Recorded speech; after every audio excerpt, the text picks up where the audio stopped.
Assalamualaikum warahmatullahi wabarakatuh. Nabi Sulaiman merupakan anak dari Nabi Daud alaihissalam. Beliau dikenal sebagai raja dari segala raja. Beliau diberi mukjizat oleh Allah Subhanahu wa Ta'ala berupa kebijaksanaan, dapat berbicara dengan segala binatang, dan berkuasa atas makhluk halus seperti jin maupun setan. Sebagai raja, Nabi Sulaiman memiliki kekayaan yang luar biasa. Banyak diceritakan dalam kisah, bahkan dalam Al-Quran yang menjelaskan tentang kekayaan Nabi Sulaiman yang jumlahnya sangat melimpah. Boleh dikatakan, Nabi Sulaiman merupakan manusia paling kaya yang pernah Allah Ta'ala ciptakan. Bahkan ada hikayat yang mengatakan bahwa saat terbuka pintu istana Nabi Sulaiman, di dalam istananya terdapat Taman Sulaiman yang di taman tersebut ada batu dan kerikil yang kita injak saat mengelilinginya. Dan batu yang diinjak itu adalah berlian dan permata. Walaupun diberi harta yang melimpah, Nabi Sulaiman tetap seorang hamba yang taat dan beriman kepada Allah. Beliau tidak sombong ataupun pelit dengan kekayaan yang dimilikinya.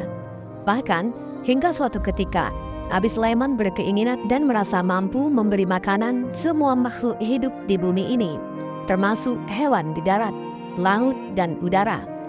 Kisah ini diceritakan dalam kitab Durratun Nasihin, karya Syekh Utsman bin Hasan bin Ahmad Asy-Syakir Al-Khawabi, seorang ulama yang hidup pada tahun 13 Hijriah. Nabi Sulaiman memohon kepada Allah untuk mengizinkannya memberi makan semua makhluk hidup di bumi. Namun, Allah tidak langsung mengabulkan doa Nabi Sulaiman dan menjawab, "Sungguh, engkau wahai Sulaiman tidak akan mampu." Namun, Nabi Sulaiman tidak menyerah begitu saja. Beliau kembali mengajukan permohonannya kepada Allah.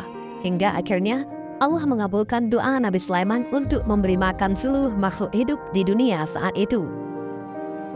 Lantas mulailah Nabi Sulaiman memerintahkan pasukannya, mulai dari manusia hingga jin, untuk memberitahu kepada seluruh makhluk hidup di bumi untuk menghadiri undangan jamuan makanannya.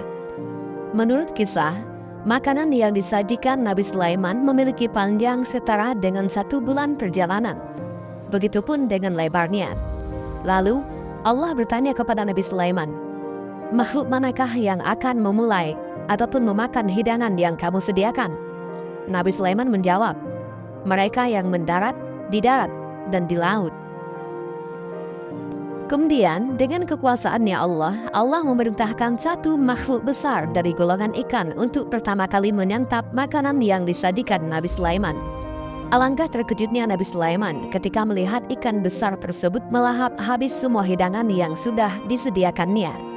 Ikan itu kemudian berkata, "Hai Sulaiman, kenyangkanlah perutku. Kini aku masih merasa lapar." Seketika itu pula, Nabi Sulaiman langsung bersujud sambil menangis kepada Allah memohon ampunan karena merasa sombong dan merasa mampu memberi makan semua makhluk hidup. Padahal, memberi makan satu ikan saja ia masih belum cukup dan mampu. Dan kisah Nabi Sulaiman ini memberi kita pelajaran dan mengingatkan bahwa Allah itu benar-benar maha kaya, dan tidak ada yang bisa menandingi kekayaan Allah. Bahkan, kekayaan Nabi Sulaiman yang dianggap sebagai manusia terkaya saja tidak sanggup untuk membuat kenyang satu ekor ikan pun yang merupakan makhluk dari ciptaan Allah. Dan mudah-mudahan kisah singkat ini bermanfaat. Wallahu a'lam bishawab. Assalamualaikum warahmatullahi wabarakatuh.